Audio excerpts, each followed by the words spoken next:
Bonjour à tous, je suis Armand Béraud, je suis senior manager dans les équipes EPM de chez Micropole et je vais vous parler aujourd'hui du pilotage de la masse salariale. La masse salariale représente un des coûts les plus importants pour une entreprise. Le pilotage est donc crucial pour assurer l'équilibre financier et garantir la rentabilité à long terme. La définition précise du budget, de la masse salariale et des effectifs devient alors essentielle. Il s'agit non seulement de maîtriser les coûts et d'anticiper les imprévus, mais aussi d'optimiser l'allocation des ressources humaines pour atteindre les objectifs stratégiques de l'entreprise. C'est là qu'interviennent les outils EPM. Grâce à des fonctionnalités de consolidation, de collaboration, d'analyse, de simulation budgétaire et de suivi en temps réel, que les décideurs vont pouvoir avoir une gestion proactive pour optimiser l'efficacité opérationnelle et maximiser la valeur ajoutée des ressources humaines. En synthèse, l'adoption d'un outil EPM représente donc bien plus qu'une brique technologique supplémentaire, c'est un investissement stratégique qui permet de transformer la gestion de la masse salariale en un levier de performance et de compétitivité pour l'entreprise. Regardons maintenant une démonstration d'un outil EPM répondant à ces enjeux.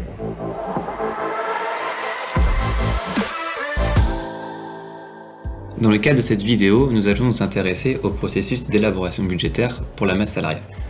Dans un premier temps, nous allons nous rendre sur un écran de paramétrage où pour notre établissement d'Angers, nous allons voir différents paramètres qui sont saisissables ou d'autres qui ne sont pas saisissables et qui ont été initialisés en amont par le contrôle de gestion. Nous allons ensuite nous rendre dans un écran de construction. Sur cet écran, on va retrouver la liste de tous les matricules qui auront été initialisés à travers ce bouton. Donc l'initialisation ici va être prise du référentiel RH, donc en connexion directe à l'outil RH ou par demi-interface. Au niveau de chaque matricule, on va retrouver différentes possibilités. La possibilité d'ajouter un salarié à partir d'un salarié existant, la possibilité de retirer un salarié de l'exercice budgétaire, ou encore la possibilité de venir modifier les informations personnelles, telles que l'analytique pour le salarié. Nous allons retrouver ensuite ici un besoin cible qui va être issu de la construction du chiffre d'affaires avec un besoin en ETP pour certaines fonctions. Ce qui va nous amener à la construction des différents postes, avec ici donc on retrouve l'ETP avec la possibilité de faire des ajustements au mois le mois. Au niveau du planning, on va également retrouver différents indicateurs donc pour gérer une fréquence par exemple de dimanche, des heures supplémentaires, si le salarié fait des heures de nuit ou encore s'il sera remplacé ou non. Ce premier bloc va nous permettre de dégager notre besoin cible en ETP pour les différentes fonctions. Ensuite, nous allons avoir un bloc pour le salaire fixe avec premièrement des informations sur le coefficient qui auront été initialisées à partir du référentiel RH, afin de nous donner un conventionnel qu'il est possible de modifier avec un complément saisissable ici, afin d'obtenir un salaire contrat.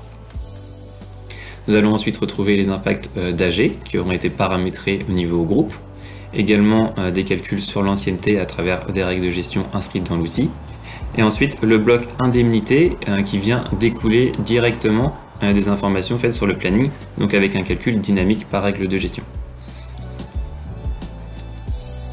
Autre bloc ensuite pour composer le brut, le bloc de primes, avec ici des primes comme la PC ou la PCS qui sont gérées au niveau groupe, mais d'autres primes qui sont également saisissables donc à l'établissement.